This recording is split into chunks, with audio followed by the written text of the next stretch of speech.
Yo, what's going on, guys? Welcome back to another monster video. So today we have the monster Shadowfynn. So this monster looks a lot like a shark. You guys will see it in a second, but I'm going to do a full review from 1 to 150, rank 5.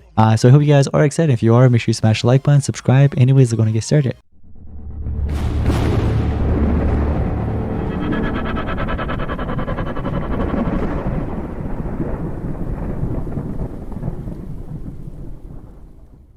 Take a look at this freaking shark, bro. Oh my gosh.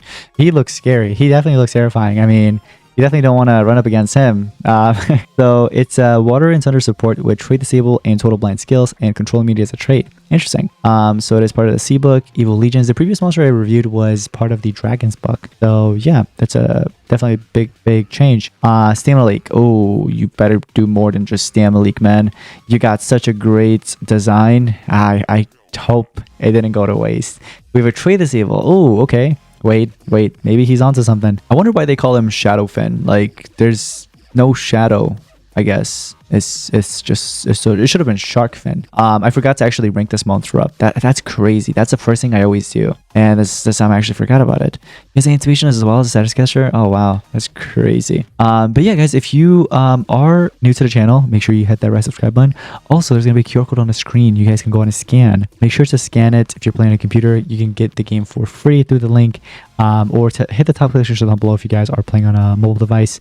Also, I want to definitely mention that Social Point did give me all these resources to make this video possible for you guys. So without their help, I wouldn't have been able to. So huge shout out to them, guys. But yeah, that 1.4 billion food, take as much as you want, man. Take all of it. Look at that. It's not even changing. The food didn't even change. 1.48. Look at that. But we have 64,480 power, 1.972 million life, and 34,144 speed. Speed's a little bit slower than the previous monster I reviewed, but let's see what we have here. Low thunder damage to all enemies that disable traits and apply shock. Oh, an AoE trait disable. I'll definitely take that. I mean, there's nothing wrong with that. We do have a moderate wear damage to all enemies, applies total blinds and stamina leaks to everybody. Okay. Let's take that AoE total blind with stamina leak, and then this one trade tables with an extra turn. All right, and then what else do we have? Removes all controls from all. Wait, removes all control effects from all allies. Gains anticipation. Oh, so you can definitely regain your anticipation. It's not like it's just a one-time thing with the status caster. Like if it runs out or gets cleansed. This one's a very heavy war damage. Applies total blind and stamina leak. Honestly, I think the best would probably be this. Yeah, maybe, sure. Let's go with that. So these are the 4 best skills in my opinion that you can actually run. Stamina cost isn't actually too bad. Cooldowns are actually pretty low as well for this monster, which is pretty good. Son of the Free Sea, which is a PER to all enemies. Mega Freeze, vulnerability, and electrified. It's actually a pretty decent ultimate. I like that. It's a thunder and water, so that it is a double element monster for sure. Now, if you would like to take my opinion on what runes to give to this monster, I would highly recommend going with full speed. You do want to take this make this monster go second, just like the previous monster I reviewed. If you guys haven't watched that video, check it out. But basically, you do want to give it full speed if you want this monster to take in second. You don't want it to take first turn. Why is that?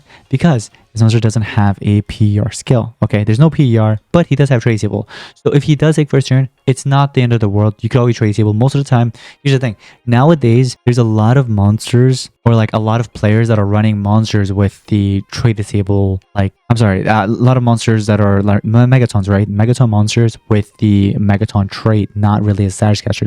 The status caster, that meta died a long time ago.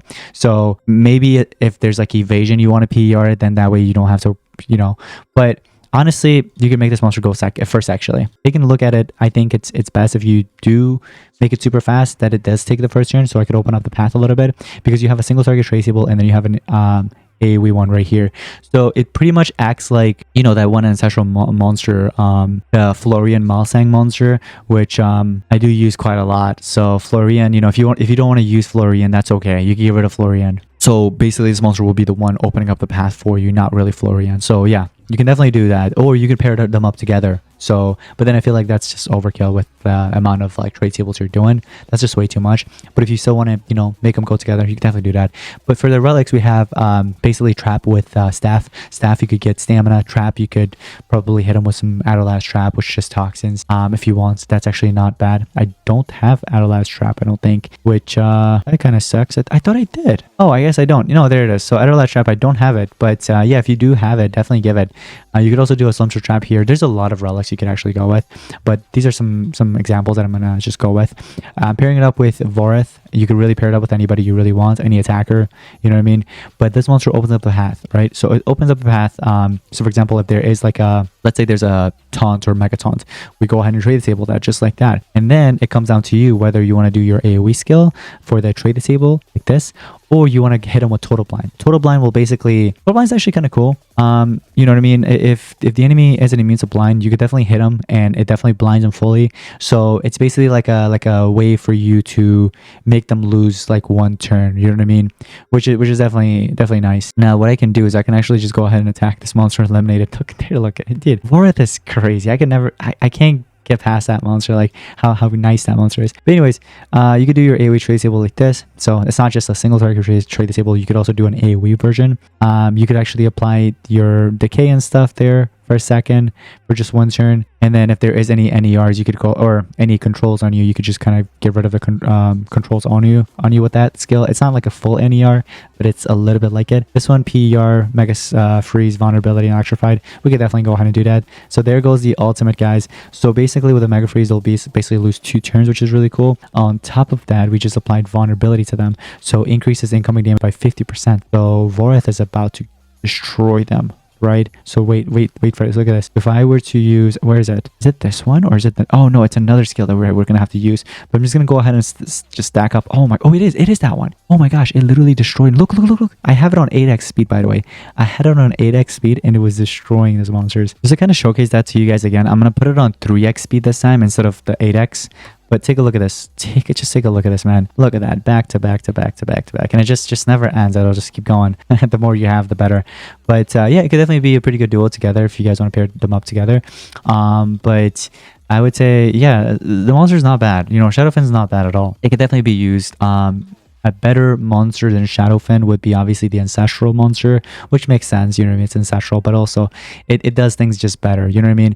Like if there's Anticipation, you literally pierce through with Cold Blood, get rid of the Anticipation, and then you have a single target trade table, and then you have an AoE version, something that the other monster doesn't have. And it comes with Tortures as well, which is even better. So if you are missing Florian, then this monster is a good alternative. But if you do have Florian, you can still pick this monster up. It's just that I guess you don't really want to use it for PvP because you have Florian obviously as a substitute, but maybe for like team wars it'll be beneficial, or some other battles as well that are like restricting you from using Florian, if that makes sense. But anyways, guys, let me know your thoughts and opinions on this monster. Definitely a good one. But I'd love to hear your opinions on them. But that's gonna be pretty much it. Thank you all so much for watching. This is one. Peace out.